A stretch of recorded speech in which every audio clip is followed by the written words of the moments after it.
The rain hadn't stopped all night. It tapped restlessly against the window of a small, dim apartment, where the only light came from a flickering lamp on the kitchen counter. Piles of medical bills were scattered across the table, reminders of a battle she was slowly losing. Erasmus Mitchell sat with her elbows on the table, her hair falling loosely over her shoulders, eyes red from crying. The world outside went on. People laughed, cars moved, life pulsed. But inside this tiny apartment, time felt frozen. A half-drunk cup of coffee sat next to her, cold now. The sound of coughing came from the bedroom, soft, shallow, fragile. Her body tensed instantly. She got up, tiptoeing into the dimly lit room. On the small bed lay a little girl with tangled brown hair and pale lips. Her tiny chest rose and fell unevenly. "Emma," Erasmus whispered, brushing her daughter's forehead with trembling fingers. The 6-year-old stirred, but didn't wake. A faint smile curved her lips. "Mommy, the stars are out?" "Not tonight, sweetheart," Erasmus murmured, holding her small hand. "They're just hiding behind the rain," Emma nodded weakly, her breathing softening again as she drifted back to sleep. Erasmus lingered there, afraid to move, afraid the silence might break. When she finally returned to the kitchen, her phone buzzed with a reminder from the hospital. Final payment due within 72 hours. Her heart clenched. She already knew the number. She'd memorized it by now, $500,000 for a treatment in Switzerland. The doctor had said it was Emma's only chance. She sank into the chair, staring blankly at the bills. Her reflection shimmered in the cold window glass. A woman who looked much older than her 28 years, worn down by sleepless nights and fear. "How much does hope cost?" she whispered into the silence. No one answered. Her phone screen was still open from earlier. A search she hadn't dared to click on until now. Financial help for medical emergencies. Scrolling past ads and scams, her eyes caught on a post buried deep in a discussion forum. Marriage arrangement available. Confidential. 1-year term. Compensation. 1,000, and Erasmus stared at it, frozen. It sounded absurd. Immoral even. She clicked anyway. Looking for a discreet individual willing to enter a private marriage arrangement. Must maintain confidentiality for 1 year. Contractually binding. Compensation wired upon signing. Her pulse quickened. She scrolled through the comments, most of them filled with jokes, disbelief, warnings. But then she saw one reply from an anonymous user, 3 simple words. "It's real. Changed my life." Her breath caught. She knew it could be dangerous. But the hospital bills glared back at her, cold and merciless. Her hands shook as she opened a blank email draft. The cursor blinked, waiting. Subject: marriage arrangement inquiry. Body: single mother seeking marriage arrangement. Desperate for daughter's medical treatment. Will respect confidentiality. She hovered over the send button for what felt like hours. Outside, thunder rumbled across the city. Emma coughed again in the next room, the sound slicing through the air like glass. Erasmus pressed her lips together, tears streaming silently. Then she hit send. 3 days later, an email arrived. "Miss Mitchell, your application has been reviewed. You've been selected for consideration. Further details to follow. Confidentiality required." The sender's name was hidden behind a corporate alias, C Holdings. Her breath quickened. She could almost hear her heart pounding. What was she doing? What if it was dangerous? But then she looked again at Emma's drawing pinned on the fridge, a stick-figure family holding hands under a smiling sun. And something inside her broke. A week later, she stood outside a government building, clutching a small bouquet of daisies in trembling hands. The city around her blurred, traffic, voices, laughter, all melting into a dull hum. Her dress was simple, cream-colored, borrowed from a friend. It was supposed to be her wedding day. Though nothing about it felt real, the contract had been signed. No press, no ceremony, no family. Just 2 witnesses, 1 lawyer, and a promise that this arrangement would remain secret for 12 months. Erasmus's palms were slick with sweat. She stared at the marble floor, heart pounding like a drum. Then she heard footsteps, firm, confident. She looked up. The man walking toward her was tall, broad-shouldered, dressed in a tailored charcoal suit. His presence seemed to draw every eye in the room. His expression was unreadable, calm, composed, powerful. When he stopped in front of her, the air seemed to still. He turned slightly, and their eyes met. Her bouquet slipped from her fingers. "Levi," she whispered. His eyes widened. A flicker of disbelief crossed his face. "Erasmus?" The lawyer glanced between them, confused. "You two know each other?" Neither answered. They just stood there, staring. 2 ghosts from a past neither had buried. The silence between them was thick, electric. 5 years. 5 long years since the night they last saw each other. Levi swallowed hard, his jaw tightening. "So it's you," he said quietly. "You're the one." Erasmus's breath trembled. "I didn't know it was you," she managed, voice breaking. A strange smile ghosted across his lips. Part pain, part fate. Looks like destiny has a cruel sense of humor. For the first time that night, she looked into the eyes of the man who once held her heart, and realized her desperation had just rewritten both their lives. 5 years earlier. New York in early spring. Sunlight spilled between skyscrapers, and the city smelled of wet pavement and blooming tulips. Life pulsed with energy. But for Erasmus Mitchell, it was just another day of survival. At 23, she worked 2 part-time jobs, one at a small public library, one tutoring children in the evenings. Her dreams of becoming a writer had been replaced by rent payments and fatigue. That Tuesday afternoon, she was shelving books when she heard a low, calm voice behind her. "Excuse me, do you have The Art of War?" She turned and froze. The man in front of her looked like someone who belonged to another world. Tall, dark hair swept back, an air of quiet command. His navy suit was too perfect for the dusty library aisles, and yet his eyes, storm grey and tired, didn't seem arrogant, just lost. "Section C3, she said softly, pointing to the far side of the room. He smiled, almost grateful. "Thanks." When he returned the next day, and the next, she realized he wasn't there for the books. His name was Levi Crawford, a young vice president at Crawford Enterprises. He was brilliant, ambitious, and already carrying the weight of a company older than both of them combined. Yet when he sat across from her at the library table, he looked nothing like the powerful man he was rumored to be.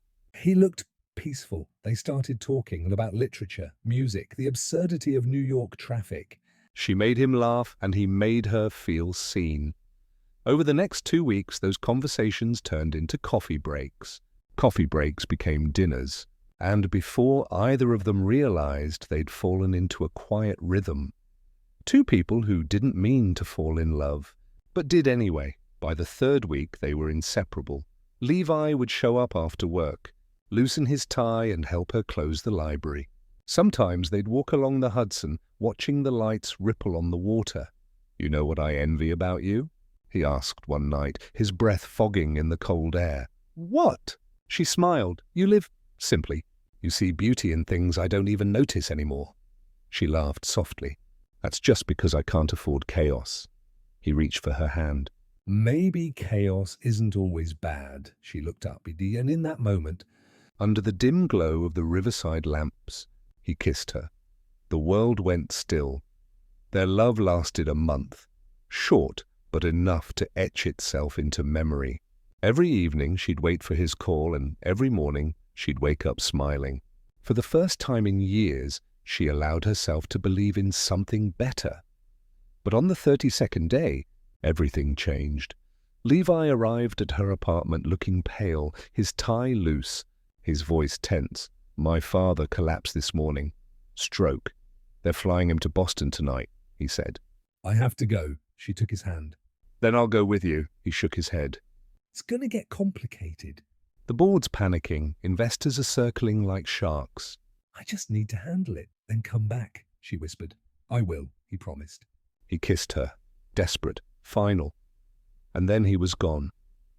2 weeks passed. Then a month. Erasmus sent messages that went unanswered. Calls went straight to voicemail. She scrolled through the news one night and felt her stomach twist. Levi Crawford engaged to heiress of the Greenhill Group to stabilize corporate merger. She dropped her phone. The world blurred.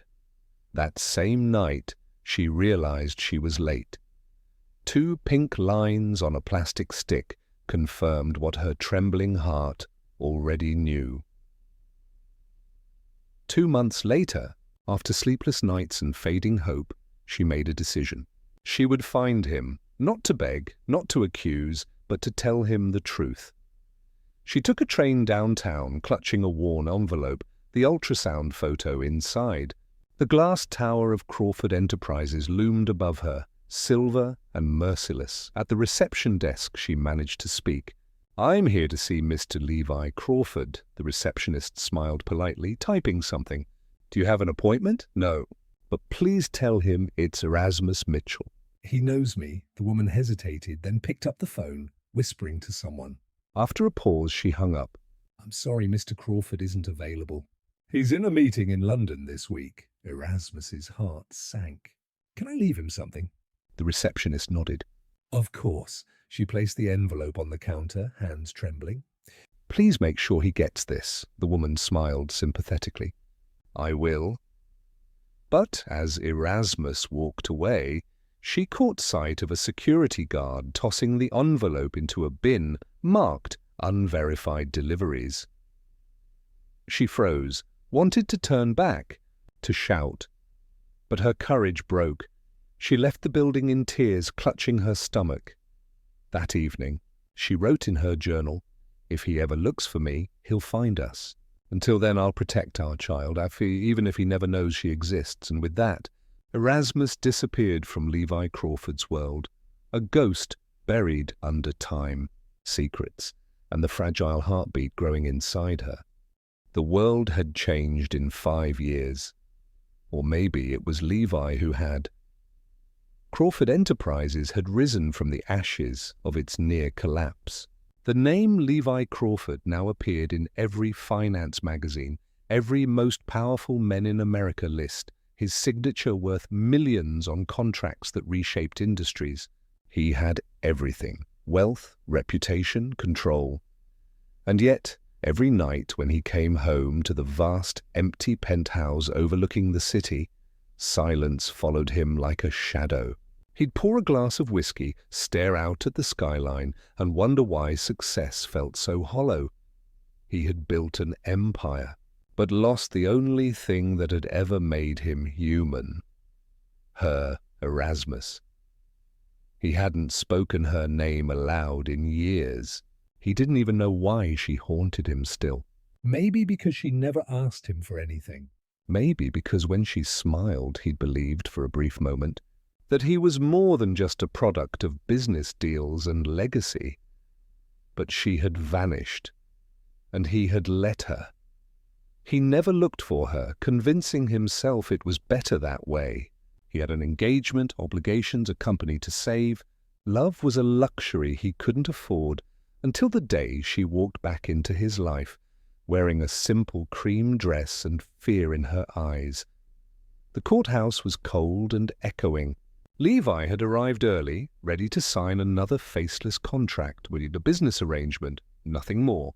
He hadn't cared who the woman was.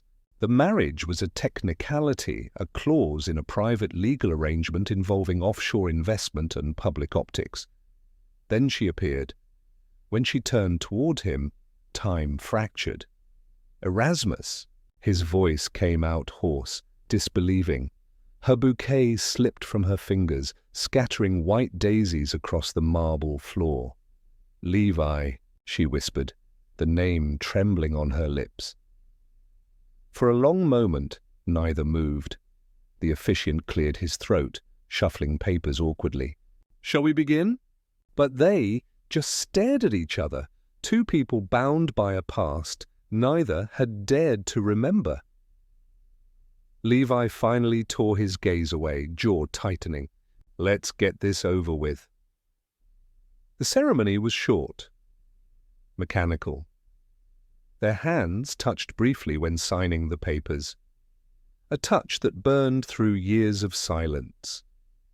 When it was done, Levi turned to her, voice low. "Why are you here, Erasmus?" She swallowed hard, eyes glistening. "Because I needed help," he frowned. "Financial help?" She didn't answer, just looked away, clutching her purse as if it held her entire world. Something in his chest twisted. Anger, confusion, something deeper. "I suppose that's the only reason anyone ever comes back," he muttered. And with that, he left. Later that evening, he couldn't focus on work. The image of her, standing small and nervous in that courthouse, replayed in his mind. He told himself to forget it. But the more he tried, the clearer she became. Finally, near midnight, he called his assistant. "Find out where she lives." The next morning, his black Mercedes pulled up outside a narrow apartment building in Brooklyn. Levi hesitated before stepping out. It felt absurd. The billionaire CEO sneaking into a place where the walls were cracked and children's laughter echoed faintly through the halls. He found her door, 3B. He raised his hand to knock and froze when he heard a small, Soft voice inside. "Mommy, can I have pancakes?" His heart stopped. A child. He hesitated, then knocked gently. The door opened, and Erasmus stood there, wearing a worn cardigan and surprise in her eyes. "Levi, what are you doing here?" He didn't answer. His gaze had already drifted past her, to the little girl sitting at the small table, legs swinging, dark brown curls tied with a pink ribbon. She looked up, and his world tilted. Those eyes, steel grey just like his. Erasmus followed his gaze and froze. "Levi," she whispered.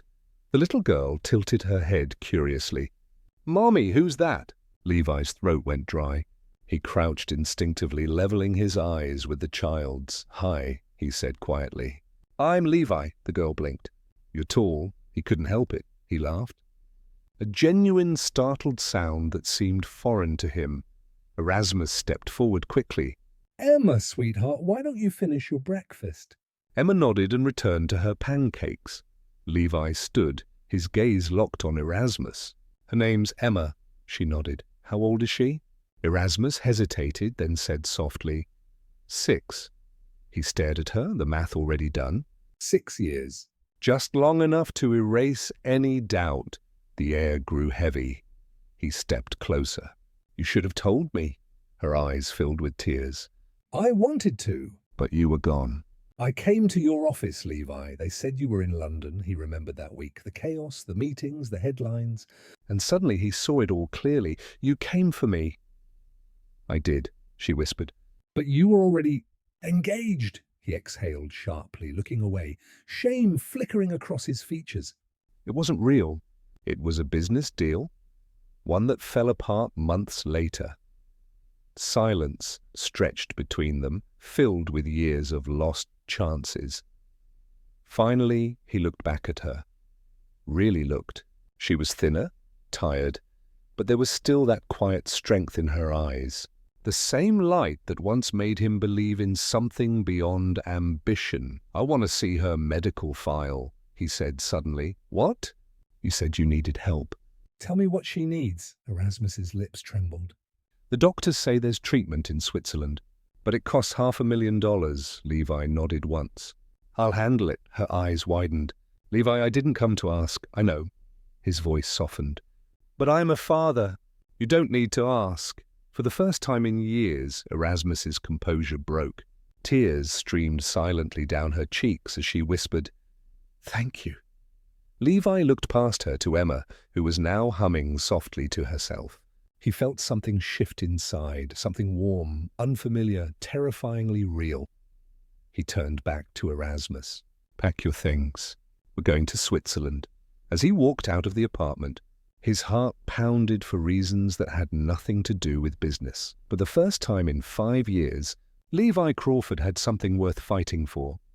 The smell of antiseptic filled the air. Sharp, sterile, unforgiving. Levi had never liked hospitals. They reminded him too much of ending.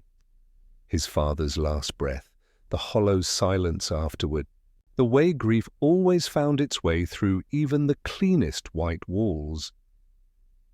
But this time, the hospital didn't feel like an ending. It felt like the beginning of something he didn't yet understand. He stood in the doorway of the pediatric ward, dressed in his usual black suit, looking completely out of place among pastel murals and tiny chairs. His hand tightened around the bouquet of white lilies he had brought. He'd Googled flowers for children, unsure if such a thing even existed. Through the glass window, he saw her. Emma sat on the bed, a small figure in a sea of white sheets, her hair tied in 2 uneven braids. A teddy bear rested in her lap. She was colouring something, messy strokes of blue and yellow that didn't stay within the lines, and when she smiled, the room brightened in a way no lamp could imitate. Levi felt something shift in his chest, a tightness he couldn't name. Erasmus sat beside her, reading from a picture book, her voice soft and rhythmic. When she looked up and saw him standing there, her eyes widened slightly. But she didn't speak. She simply nodded. A silent permission. Levi stepped inside. "Mommy," Emma chirped. "He's here again." Erasmus smiled faintly. "Yes, sweetheart. This is Mr. Crawford." Levi knelt beside the bed, his expensive suit creasing against the floor. "Hi, Emma," she blinked, studying him. "You look like someone from a movie," he chuckled. "Is that good or bad?" "Depends," she said thoughtfully, tapping her chin. "Do you play the good guy or the bad guy?" Levi glanced at Erasmus, who hid a small smile behind her hand. "I'm trying to be the good guy." Emma seemed satisfied with that. "Then you can sit next to Mr. Teddy. He doesn't like sitting alone, so he did." He sat beside her, awkward at first, unsure where to put his hands. She went back to colouring, completely at ease. "What are you drawing?" he asked after a moment. "A house," she said. "With a big window so Mommy can see the stars even when it rains." Levi swallowed hard. "That's a good idea. Do you like stars?" "I used to," he admitted. "I stopped looking for a while." She looked up, frowning as if that was the saddest thing she'd ever heard. "That's silly." "The stars don't stop shining just because you stop looking." Something in him broke at that. Quiet, tender, unstoppable. He didn't say anything more, afraid his voice would betray him. Instead, he watched her colour, watched the way her small hands gripped the crayon, the way she hummed tunelessly, and he realized how many years he had missed. When the nurse came to adjust the IV, Emma winced slightly. Levi's hand moved on instinct, covering hers. "It's okay," he murmured. "I've got you." She blinked up at him. "You sound like Mommy." That made Erasmus freeze for a heartbeat. She looked away, pretending to arrange the flowers Levi had brought. After the nurse left, Levi stayed quiet, just watching Emma's breathing even out again. "How long has she been here?" he asked softly. 3 weeks, Erasmus replied. "She gets tired easily, but she tries to be brave." He nodded, jaw tight. "The treatment in Switzerland, how soon can we start?" "The doctor said they can take her next week, but they need confirmation of payment before scheduling." Levi reached into his jacket and pulled out a document folder. "Already handled." Erasmus's eyes widened. Levi, you can't just— I can, he said firmly. And I will. She hesitated, torn between gratitude and pride. You don't owe me anything. I owe her everything. He nodded toward Emma. She's— Mine too. For a moment the truth hung heavy between them. Fragile, beautiful, undeniable. Later that afternoon, Levi returned to Emma's room with a small gift bag. Inside was a simple music box, painted pale blue. "What's this?" Emma asked, shaking it gently. "Open it," Levi said. She lifted the lid. A soft tune began to play. Clair de Lune, gentle and shimmering. Her eyes widened. It's so pretty. "My mom gave me one just like it when I was little," Levi said quietly. It helped me sleep. "Thought maybe it could help you too." Emma held it close. "Thank you, Mr. Levi." He smiled. Not his usual tight, polite smile, but a real one that reached his eyes. "You can just call me Levi," she giggled. "Okay, Levi." Erasmus watched the exchange from the corner, her heart full and aching all at once. For years, she had carried the fear that Levi would reject Emma, that he would see her as a mistake.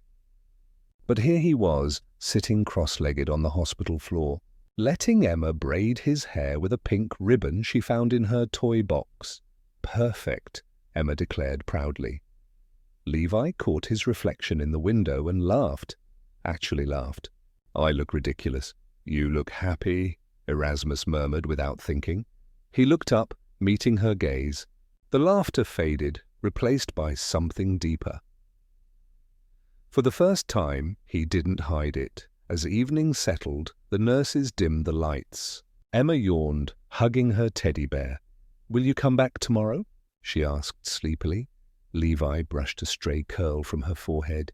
Every day if you want me to. Promise, he smiled. Promise. She closed her eyes, still clutching the music box. The soft melody played on, filling the quiet room. Erasmus whispered, "She likes you." Levi's voice was low, rough with emotion. I don't deserve that. Maybe not, she said gently. But she gives love easily. It's her gift. He nodded, his gaze lingering on the small, sleeping figure. She's everything I didn't know I needed. When he left that night, the hallway lights flickered above him. For the first time in years, he didn't feel like a man walking away from something. He felt like a man finally walking towards something worth keeping. The hospital had grown quiet. It was late, close to midnight. The faint hum of machines echoed through the hallway, blending with the rhythmic sound of rain against the windows. Inside Emma's room, the little girl slept soundly, clutching her teddy bear and the small blue music box Levi had given her. Its melody had long faded, but the silence it left behind was soft, peaceful. Erasmus pulled the blanket up to her daughter's chin, kissed her forehead, and turned off the bedside lamp. Then she stepped into the dim corridor, where Levi waited, leaning against the wall with his hands in his pockets. Neither spoke for a long moment. He was staring through the glass, eyes fixed on Emma. The glow from the hallway lights made his reflection blur beside hers. A father and daughter, together at last, separated by a pane of glass and 5 lost years. "She looks like you," he said finally, his voice quiet, almost reverent. Erasmus leaned on the opposite wall, arms crossed loosely. Everyone says she has your eyes. Levi gave a short, breathless laugh. Guess there's no denying it then. They stood in silence again, the weight of unspoken words pressing between them. Finally, Erasmus said, "I never wanted to hide her from you."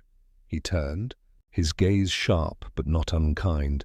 "But you did," she nodded. "I did." "'Cause I was scared." Levi exhaled slowly, his voice rough. "Scared of me?" "Scared of losing her," she whispered. "Scared of what you'd say, what you'd do?" "I thought you'd already moved on, that I was just a mistake you forgot." He closed his eyes, jaw tightening. "I never forgot." The confession hung in the air, fragile and raw. "I looked for you," he admitted after a pause. "For months. But you disappeared." No address, no phone. I thought maybe you didn't want to be found. Erasmus's throat tightened. I came to your office, Levi, 2 months after you left. I left an envelope with your name on it. It had the ultrasound picture. Levi blinked, stunned. He stopped, realization dawning in his eyes. My God, the receptionist. She threw it away, Erasmus said softly. I saw it. I wanted to go back and scream at her, but I didn't have the strength. Levi pressed a hand to his forehead, his composure cracking. 5 years? I could have been there. I should have been there. Tears welled in her eyes, but her voice stayed steady. You weren't ready then. You were drowning, Levi, in your father's death, in the company, in the life you never chose. I didn't want to be another burden. He looked at her. Really looked. And for the first time since that night in the courthouse, the coldness in his eyes thawed. You were never a burden, he said quietly. She gave a small, bitter smile. Then why does it still hurt like one? He didn't answer right away. The only sound was the faint creak of the fluorescent lights above them. When he finally spoke, his voice was low, almost a whisper. Because I let it happen. I let us happen like something temporary, when you were the only thing that ever felt real. Erasmus's breath caught. Don't say things like that. Why not? He asked. They're true, because it's too late. Levi stepped closer, eyes searching hers. Is it? Her voice trembled. You think love just waits untouched for 5 years? He hesitated, then said softly, Yes. I think some things never stop waiting. The words hit her like a heartbeat she'd tried to forget. She turned away, staring out the window where the rain streaked down the glass. After a long silence, Levi spoke again, quieter this time. When I saw her today, Emma, something in me changed. I didn't think I could still feel anything. But she smiled, and suddenly I wasn't angry anymore. Not at you, not at life, just tired of losing things. Erasmus blinked back tears. You didn't lose her, Levi. You found her. He nodded, voice cracking. And I'm not letting go again. For a while, neither spoke. The rain outside softened into a drizzle. The city lights shimmered faintly through the window. Distant, blurred, but still beautiful. Levi turned toward her, taking a cautious step closer. I want to be there. Why for her, for you? No contracts, no conditions. Erasmus's lips parted, surprise flickering across her face. This isn't that simple, I know, he said. But I also know that walking away once nearly destroyed me. I won't make that mistake again. She looked at him, the man she had loved, hated, missed, and saw not the CEO the world admired, but the young man who once stood outside her apartment in the rain, promising he'd come back. Her voice was barely audible.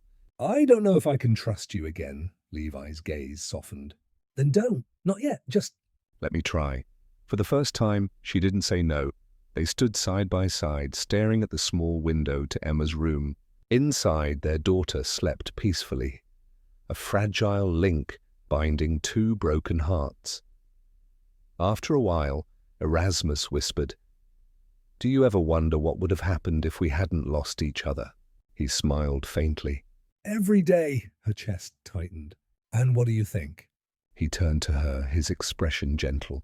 That maybe... We were meant to find each other now. When it matters most. Erasmus swallowed hard, unable to look away. The hallway seemed smaller suddenly, the air thicker with everything unsaid. Levi reached into his coat pocket and pulled out a folded napkin. On it were 4 words written in his careful handwriting. No more running, ever.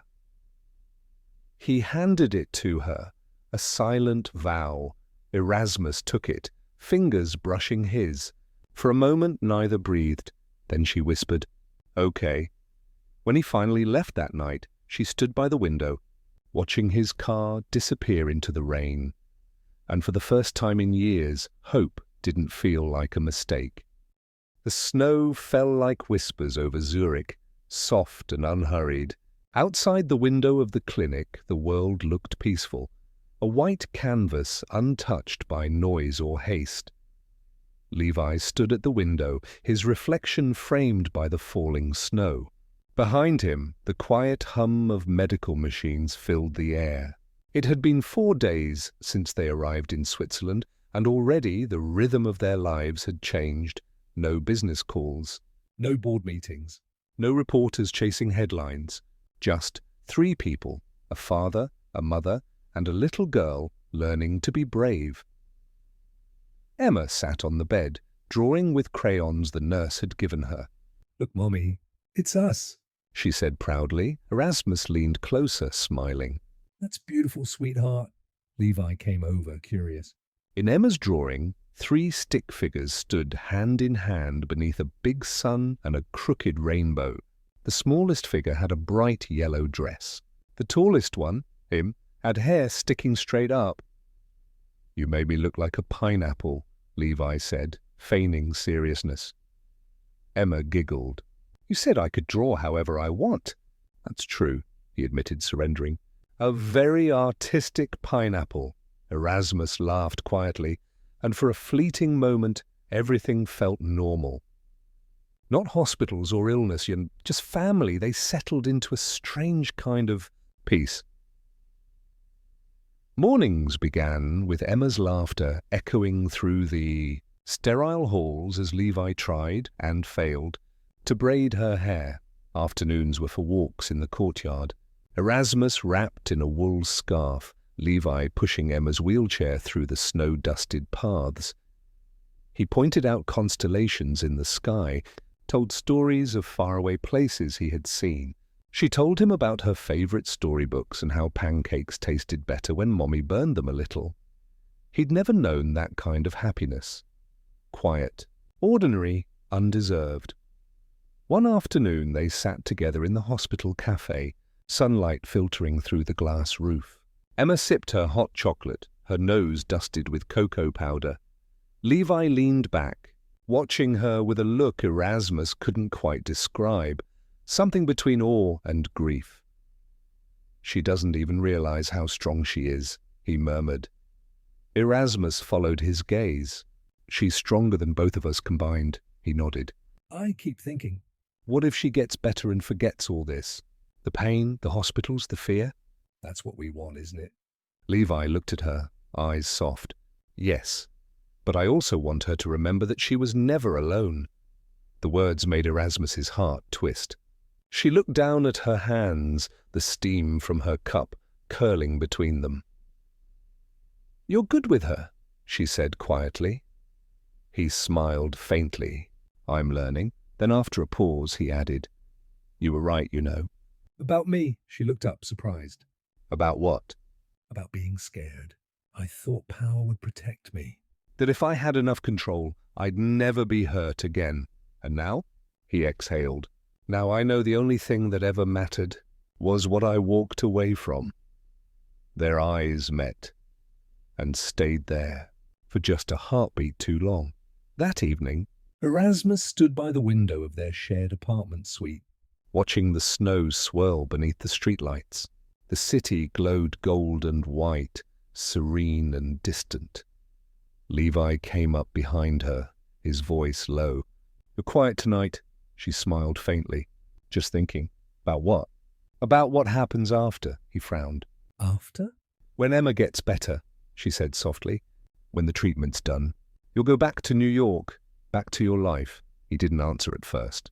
"And you think I'll just leave?" I think people return to what they know, she said, her voice steady but sad. And your world isn't here, Levi. It never was. He turned her gently by the shoulders. "You really believe that?" Erasmus met his gaze. "You belong to that world of contracts and headlines." I belong here. In small classrooms, late-night coffee, crayons and music boxes. Levi's eyes darkened. You talk like we're from different planets, aren't we? She whispered. He wanted to argue, to insist that she was wrong. But when he saw the fear in her eyes, he understood. She wasn't pushing him away out of pride. She was protecting herself from hope. He reached out, brushing a lock of hair from her face. "I'm not leaving," she smiled weakly. Don't promise things you can't keep. I don't break promises anymore. Erasmus hesitated, Searching his eyes, the man who once walked away. now standing before her as if he'd never left. Levi. She began, but he stopped her with a whisper. Just let me be here. Tonight. No tomorrow, no after. Just now.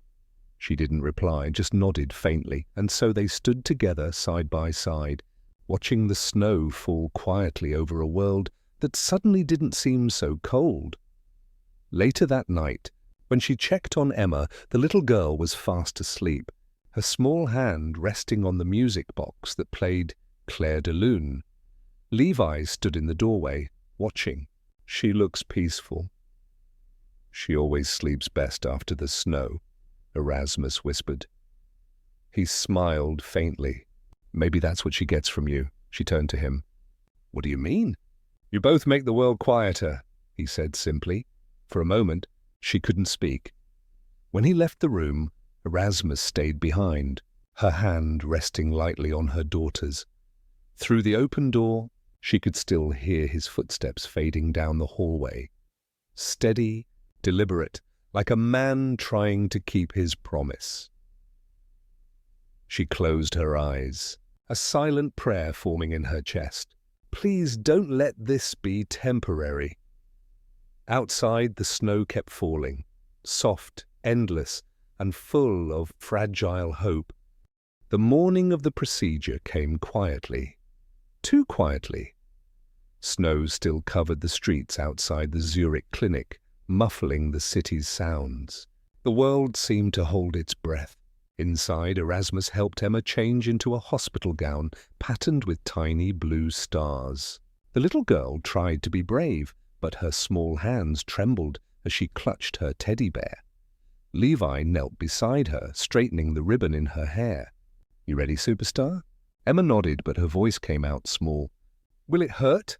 He hesitated, then said softly, A little, but I'll be right here the whole time. I promise. She looked up at him, trusting completely. Then I'm not scared? Erasmus turned away, swallowing hard. She could hold herself together. She always had. But seeing her daughter so fragile beside Levi's calm strength made her chest ache with both pride and pain. Hours later, the operating room lights flickered to life. Erasmus waited behind the observation glass, her palms pressed against the cold surface, eyes locked on the tiny figure lying motionless under the white sheets. Levi stood beside her, silent, his jaw tight, every muscle in his body tense. The doctors' voices blurred together, clinical, practiced, detached. The beeping machines formed a rhythm that neither of them could escape. She's strong, one nurse murmured. But Erasmus saw the way Emma's small body jerked when the anesthetic took hold, and something inside her cracked. Levi's hand found hers before she even realized he'd moved. His grip was firm, grounding. She's going to be okay, he whispered, though his voice trembled.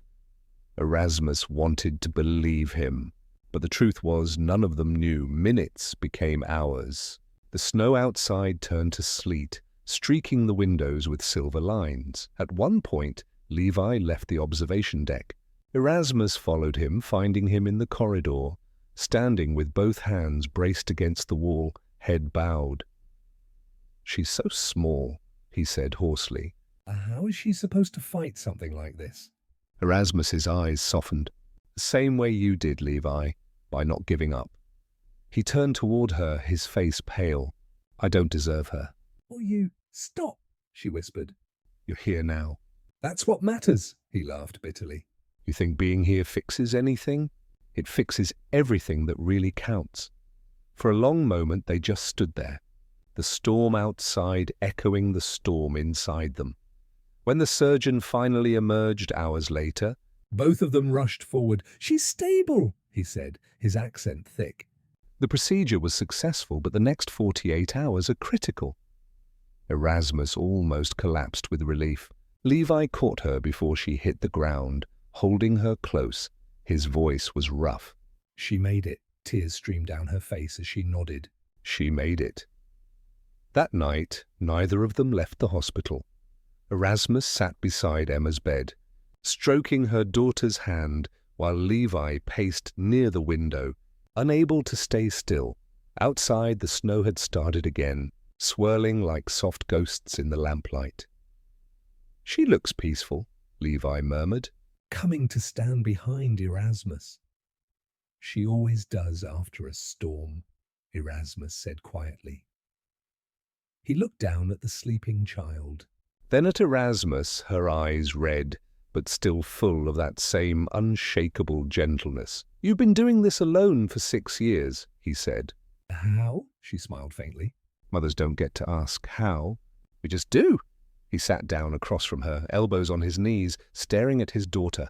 "I missed her first words, her first steps, "Her birthdays. I missed everything." Erasmus shook her head. You're here for the hardest part. That's what she'll remember." Levi's voice dropped to a whisper. "I should have found you sooner." She turned to him, her voice equally soft. "You found us when it mattered." Their eyes met, and something passed between them, wordless and tender. Hours slipped by. The monitors beeped steadily, the only sound in the darkened room. Levi sat with his head resting on his arms beside the bed. Erasmus leaned against the chair, exhaustion pulling at her. At some point, Emma stirred, her small voice barely audible. "Daddy?" Levi's head shot up, eyes wide. "Yeah, baby girl. I'm here," she smiled weakly. "You didn't leave." He took her hand, voice breaking. "Never again." Erasmus covered her mouth, trying not to cry. Emma blinked slowly, drifting back to sleep. "Good. I was scared the stars wouldn't find us here." Levi brushed a tear from his cheek. "They found us," he whispered. "They always do." The next morning, the doctors confirmed she was stable. The worst had passed. Levi stepped outside into the crisp air, running a hand through his hair. He looked utterly drained, but alive in a way Erasmus had never seen before. She followed him, wrapping her coat tighter. "You didn't sleep?" He shook his head. "Couldn't. Every time I closed my eyes, I heard the machines." Erasmus hesitated, then reached for his hand. "She's going to be okay," he squeezed back gently. "Because of you?" "No," she said, shaking her head. "Because of us." He turned toward her, the morning light catching the snow in his hair. For a moment he just looked at her. The woman who had once been his past and was now standing here as his present. "I don't know what I did to deserve a second chance," he said softly. "But I won't waste it." Erasmus smiled faintly. "Then don't," he exhaled, a sound between relief and wonder. "You're not the same woman I left, and you're not the same man who walked away." He nodded slowly. Maybe that's the point. That evening, when the clinic lights dimmed and the world outside glowed blue with snowlight, Erasmus sat by the window watching Levi read a bedtime story to Emma. His voice was gentle, his hand steady as he turned each page. For the first time in a long time, she wasn't afraid of tomorrow, because tonight they had survived together. The snow had begun to melt, leaving behind thin rivers glistening under the Swiss sun. A week had passed since Emma's surgery, 7 long, tender days of recovery, of quiet laughter and hesitant smiles. Erasmus stood by the clinic window, watching her daughter chase sunlight across the room in a wheelchair. The sound of Emma's giggles filled the space like music, fragile but alive. Behind her, Levi entered with 2 cups of coffee. His sleeves were rolled up, the top buttons of his shirt undone. He looked younger, lighter, as though the ice that had once defined him was finally thawing. "She's getting stronger," he said softly, handing her a cup. Erasmus nodded. "She is. Every day, a little more." They stood in silence for a while, watching Emma talk to her nurse about the little snowmen outside the window. Then Levi's voice broke the calm. "There's something I need to tell you." Erasmus turned, sensing the weight in his tone. "What is it?" He hesitated, a pause long enough to make her uneasy. Then he met her eyes. "When I saw your application for the marriage arrangement—" I recognized you. The words landed like a sudden gust of cold air. Erasmus blinked. "What?" "I wasn't sure at first," Levi continued quietly. "The name was different, the photo was small. But the handwriting—" The way you wrote about your daughter, it felt like you. Her breath caught. You mean you knew? He nodded, guilt flickering across his face. Not completely. "I wasn't sure until you walked into that room on our wedding day, but part of me hoped." Prayed it was you. Erasmus stared at him, heart pounding. "You mean this wasn't a coincidence?" He shook his head. "No, I chose you, Erasmus. I told my assistant to reach out to make the offer." The coffee cup trembled in her hand. She set it down before it fell. "So the entire thing, the contract, the money, it was all—" What, a test? Levi stepped closer. "No, not a test." A chance? A chance for what? She demanded, her voice rising. "To fix what you broke 5 years ago?" His eyes darkened. "To make it right?" I didn't know about Emma, Erasmus. I didn't even know you were alive. She shook her head, tears glinting. "You had a choice. You always had a choice. You could have asked."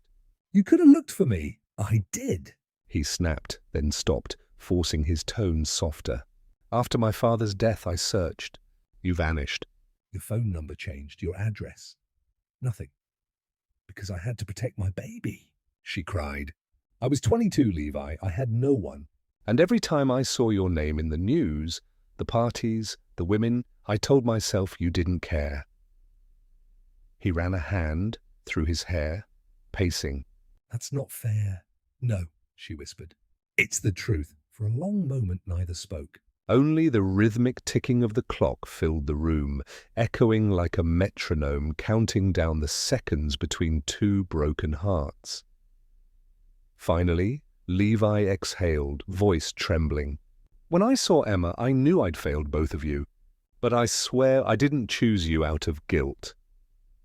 Erasmus crossed her arms, tears still glistening but her voice steady. "Then why?" He met her gaze. "Because I never stopped loving you." The silence that followed was deafening. Outside, the wind lifted the last patches of snow from the trees. Inside, Erasmus's heart twisted painfully, because part of her wanted to believe him. She turned away, looking out the window toward Emma. "You can't just walk back into my life and say that like it fixes everything." Levi's voice softened. "I'm not asking for forgiveness." I'm asking for a chance to earn it. Erasmus closed her eyes, her emotions torn between anger and something that felt dangerously like hope. "I don't know if I can trust you again." "Then let me prove it," he said simply. Their eyes met, raw, honest, and tired. For a fleeting second, Erasmus saw not the CEO, not the man who'd once broken her heart, but the boy who used to sketch her smile on napkins in a New York cafe 5 years ago. She whispered, "You still keep secrets, Levi." He gave a faint, sad smile. "Only the kind that lead me back to you." That night, Emma begged them to stay while she fell asleep. Levi sat on one side of the bed, Erasmus on the other. "Tell me a story," Emma said sleepily. "A happy one," Levi smiled faintly. "Once upon a time, there was a man who lost everything because he didn't protect what mattered most. Years later, he found them again, and he never let go." Emma giggled softly, eyes half closed. "That's a good story." Erasmus blinked back tears. "It's not finished yet." Levi's eyes found hers. "Not yet," he agreed. But the fragile calm shattered just before dawn. Erasmus woke to the sound of alarms, sharp, piercing beeps echoing down the hall. She rushed out of her room, heart hammering. Nurses sprinted past, their voices urgent. Pediatric ICU, room 312. Room 312, Emma's room. Erasmus froze, the world tilting violently. No, no. Levi appeared from the other side of the hall, barefoot, his shirt half-buttoned. "What's happening?" Before she could answer, the door slammed open, revealing doctors surrounding Emma's bed. "She's coding!" someone shouted. Get the crash cart! Erasmus tried to run to her daughter, but Levi caught her, holding her tightly as she screamed. Emma, let me go! Erasmus, you can't! Let me go! Tears streamed down her face, her cries raw and desperate. Levi's arms tightened, his own voice breaking. "We're not losing her!" he whispered fiercely. "Not again." She turned to him, eyes wide with terror. "Please, Levi," he cupped her face, forcing her to meet his gaze. "Look at me. She's strong, just like you." "She'll fight." And for the first time, she saw that the man holding her, the same man who once walked away, now looked like someone who would never leave again. As the doctors worked behind the glass, Erasmus clung to Levi, their tears mixing as the night swallowed the sound of sirens.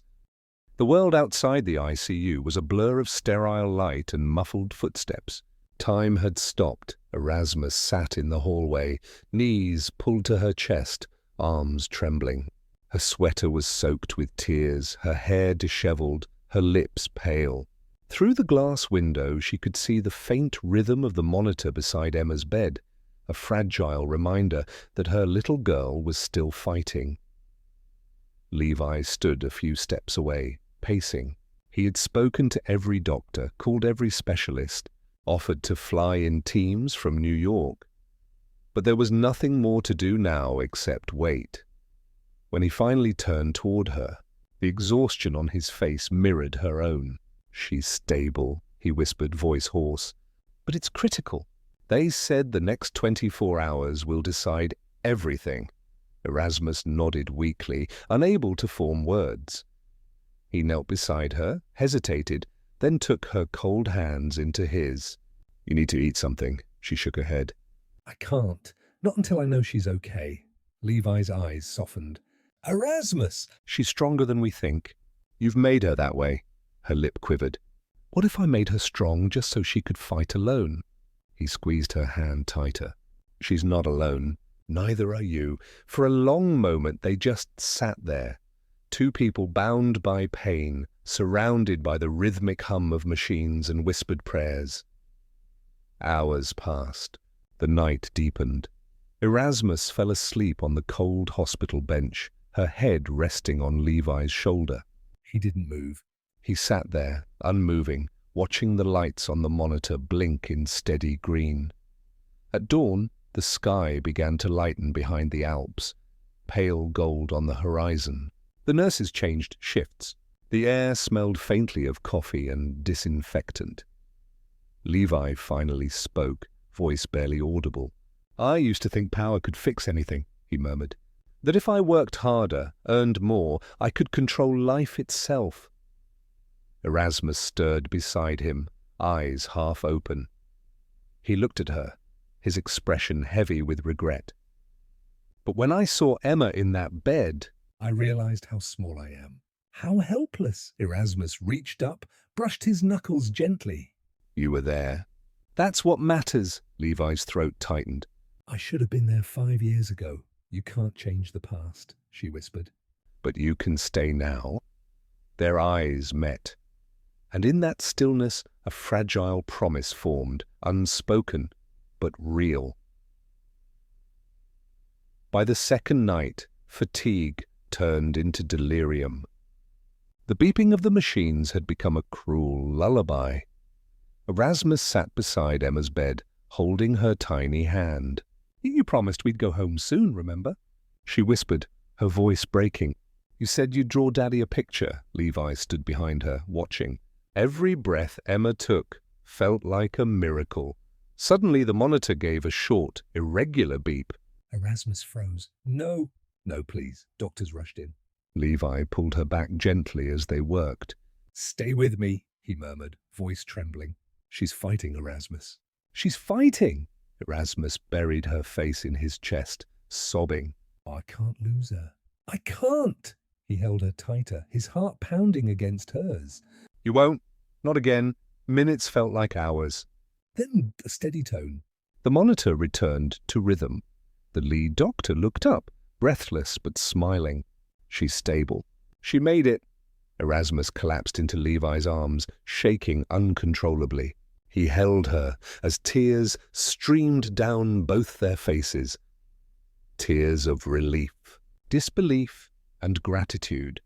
They stayed that way for what felt like eternity, just holding on to each other while the sun rose outside the window. 2 days later, Emma opened her eyes. "Mommy." Her voice was hoarse, barely a whisper. Erasmus jolted awake, then covered her mouth to stifle a sob. "Oh, sweetheart." Levi moved closer, eyes glistening. "Hey, little fighter." Emma blinked at him, confused. "You're still here," he smiled softly. "I told you I would be." Erasmus brushed a strand of hair from her daughter's forehead. "You scared us, baby?" Emma frowned faintly. "Sorry, did I make you cry?" Both of them laughed through their tears. Levi kissed Emma's hand gently. "Just a little. But you can make it up to us when you get better." Emma nodded sleepily. "Promise." And then, in a voice faint but full of warmth, she added, "I love you, Daddy." The word Daddy hung in the air like a blessing. Levi froze, unable to breathe for a moment. Then he smiled. A real, unguarded smile that softened every sharp line on his face. "I love you too, sweetheart," he whispered.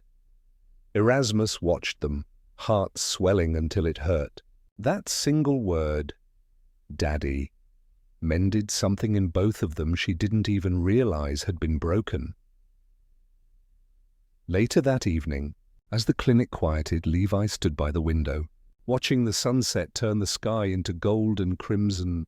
Erasmus joined him, their shoulders brushing. "She called you Daddy," she said softly. Levi smiled faintly. "It's the first time anyone ever has." "She meant it," Erasmus whispered. He turned to her, eyes reflecting the dying light. "And I'll never let her forget what it means." Erasmus looked at him for a long moment. The man who had once left her without a word, now standing beside her, humbled and human. "She almost died," she murmured. "But she didn't," Levi said. "And neither did we." He reached for her hand, entwining their fingers. "We'll take one day at a time." "No contracts, no conditions, just us." Erasmus's eyes welled again, but this time with something softer. Hope. "Just us," she repeated, her voice trembling with quiet strength. Outside, the Alps glowed pink under the setting sun.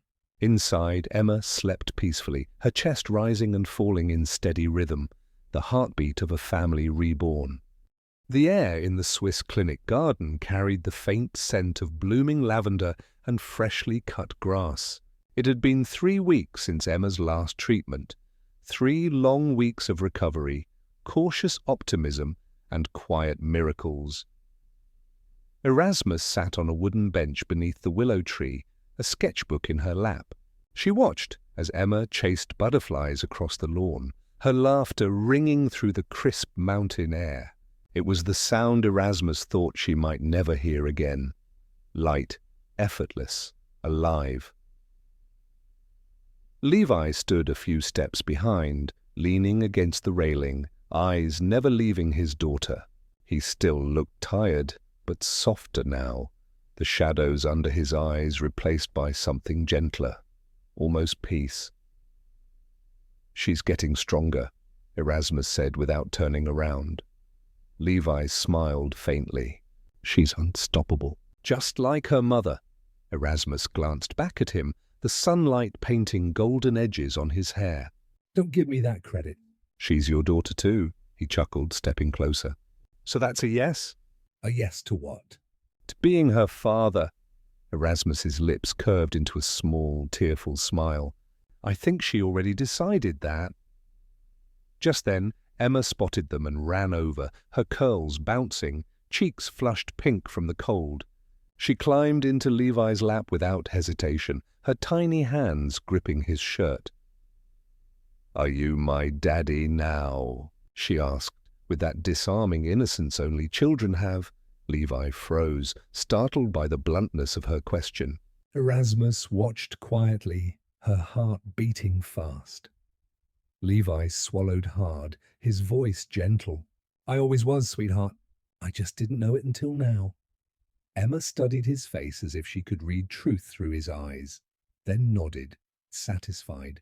"Okay, can we draw together later, Daddy?" The word daddy rolled off her tongue so naturally that Erasmus had to cover her mouth to hold back tears. Levi smiled, a real one this time, unguarded and tender. "Of course we can. But I have to warn you, I'm terrible at drawing," Emma giggled. "That's okay." "Mommy can help you?" Erasmus laughed softly, shaking her head. "Apparently I'm outnumbered now." Levi looked at her, eyes full of quiet warmth. "That's how families work, isn't it?" For a long moment, none of them spoke. The wind rustled the leaves, birds sang faintly somewhere in the distance, and the mountains stood tall against the horizon, eternal and silent witnesses to the reunion unfolding below. Later that afternoon, Erasmus helped Emma paint at a small table near the garden's edge. The little girl's hands were smeared with bright colors, yellow for sunlight, blue for the sky, pink for the flowers. Levi watched from nearby, amused and fascinated, as if every stroke she made was a revelation. When Emma suddenly lifted her brush and said, "Daddy, you draw too," Levi hesitated, then sat down beside her. He dipped the brush into the blue paint and drew an awkward shape. Emma squinted at it. "What's that supposed to be?" He grinned sheepishly. "A heart." "I think." Erasmus laughed. The kind of laugh that comes from somewhere deep, long forgotten. "It looks more like a potato." "Then it's a potato-shaped heart," he countered, mock serious. "One of a kind," Emma clapped her hands, delighted. "A potato heart? That's our family logo." They all burst into laughter, the sound mingling with the rustling leaves above them. As the sun began to dip behind the mountains, casting long golden streaks across the garden, Emma yawned and curled up on the bench, resting her head in Erasmus's lap. Within minutes, she was fast asleep, her small body wrapped in a warm blanket. Levi watched the scene quietly. Mother and daughter, framed by light. He'd never seen anything so perfect, so painfully fragile. "You were incredible through all of this," he said softly. Erasmus brushed a strand of hair from Emma's forehead. "I wasn't. I was terrified every second. So was I," he admitted. "But you never showed it. You fought for her, for both of us." Erasmus looked up, her eyes glistening. "I didn't have a choice." Levi stepped closer, kneeling beside the bench. "Maybe not, but you still did it. You never gave up." He paused, searching for words. "When I first saw you again, I thought fate was playing a cruel joke. But now I know it was giving me a second chance." Erasmus blinked, caught off guard.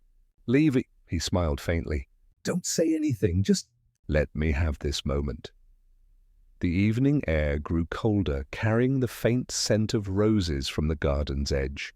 Levi reached for Erasmus's hand, his thumb tracing slow, deliberate circles across her palm. "I spent years chasing things that didn't matter," he whispered. "Money, power, reputation. But when I almost lost you and her, I realized what I'd been missing." Erasmus's breath hitched. "And what was that?" He looked straight into her eyes. "Home." For the first time, she didn't look away. "Then don't lose it again." "I won't," he said, his voice steady now. "Not this time." They sat in silence as the first stars appeared above the Alps. The sky faded from gold to violet, and the world seemed to hold its breath. Levi brushed a tear from her cheek with his thumb. "You should sleep too," Erasmus smiled faintly. "I can't. I don't want this moment to end." He glanced at the sleeping child between them. "It doesn't have to." And for a long while they stayed like that, the three of them, framed by twilight and surrounded by the quiet hum of a world finally at peace. in that stillness. They weren't billionaire and teacher, or strangers bound by circumstance. They were simply a family, could be imperfect, scarred but whole. It had been almost 2 months since Emma's final treatment. The Swiss garden was now in full bloom.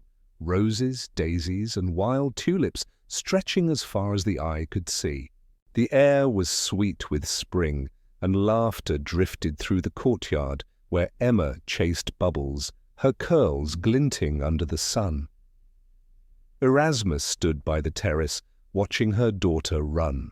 She could finally breathe again. The constant fear, the sleepless nights, the sterile hospital lights, all replaced by sunlight and the sound of life returning. She didn't know that Levi was standing just behind her, watching her with the same quiet reverence. He had spent weeks planning this day, waiting for the right moment. "Emma's energy is endless," he said with a soft chuckle, stepping closer. Erasmus turned, smiling. "She got that from you." "I'm not sure I've ever had that much energy." "Maybe not," she teased. "But you have her stubbornness." Levi raised a brow. "You mean her determination?" She laughed. "Call it what you want." For a moment, they just stood there, the kind of silence that felt warm, filled with unspoken gratitude. As the afternoon sun began to dip lower, Levi walked toward the garden's center where a small path of white petals had been laid. Erasmus frowned slightly, realizing what was happening only when Emma came running toward her, holding a tiny bouquet of wildflowers. "Mommy," Daddy said, "I have to give you this." Erasmus knelt, taking the flowers. "Did he now?" Emma nodded eagerly, her voice bubbling with excitement. "He said we're having a surprise." Erasmus turned, and there he was. Levi stood beneath the arch of climbing roses, dressed simply in a white shirt and dark slacks, sleeves rolled up, wind tousling his hair. In his hand was a small velvet box. Her breath caught. "Levi," she whispered, almost afraid to believe it. He took a step forward, his voice calm but trembling slightly. "5 years ago I lost you because I was too proud, too blind, and too afraid to fight for what mattered." She shook her head gently, tears already forming. "You didn't lose me, Levi. Life just "Took us in different directions," he smiled faintly. maybe, but it brought us back here, didn't it?" She didn't answer, her throat too tight to speak. Levi opened the box, revealing a delicate ring. Not large or showy, but elegant, timeless. The kind of ring chosen not to impress, but to mean something. "The first time I asked you to marry me," he continued, "it was through a contract."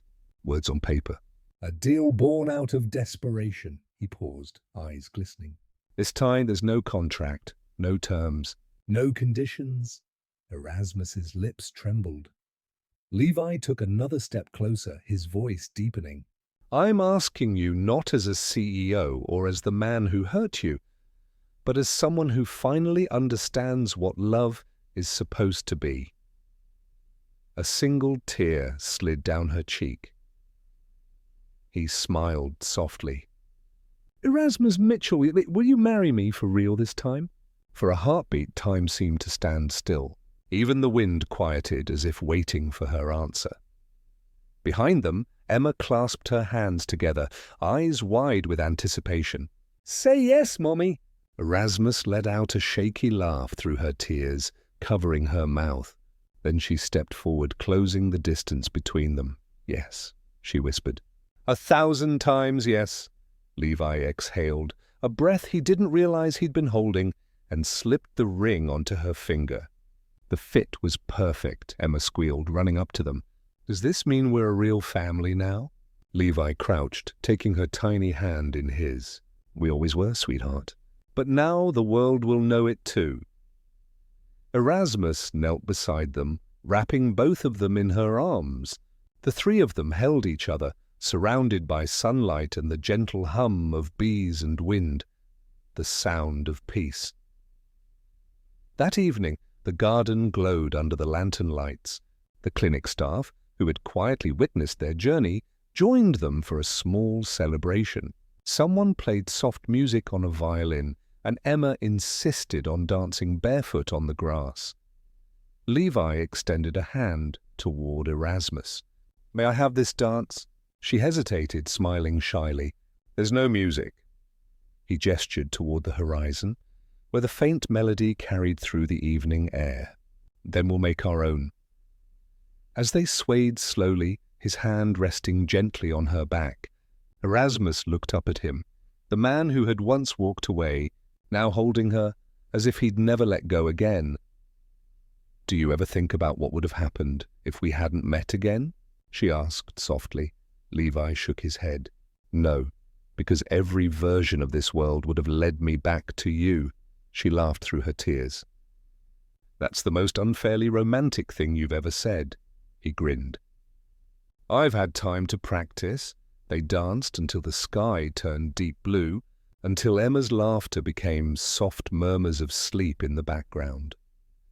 When the night finally settled, Erasmus rested her head against his chest, feeling his steady heartbeat. "This feels like forever," she murmured. He kissed the top of her hair. "It is." She tilted her head up to meet his gaze. "And no more contracts?"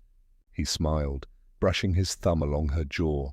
"No contracts, just vows and heart." She laughed softly, whispering, "Then it's the best deal I've ever made." Levi leaned in, pressing his forehead to hers. "Mine too." As the final lanterns flickered in the twilight, Emma stirred in her sleep, murmuring a single word: home. And that was exactly what they had become, a home.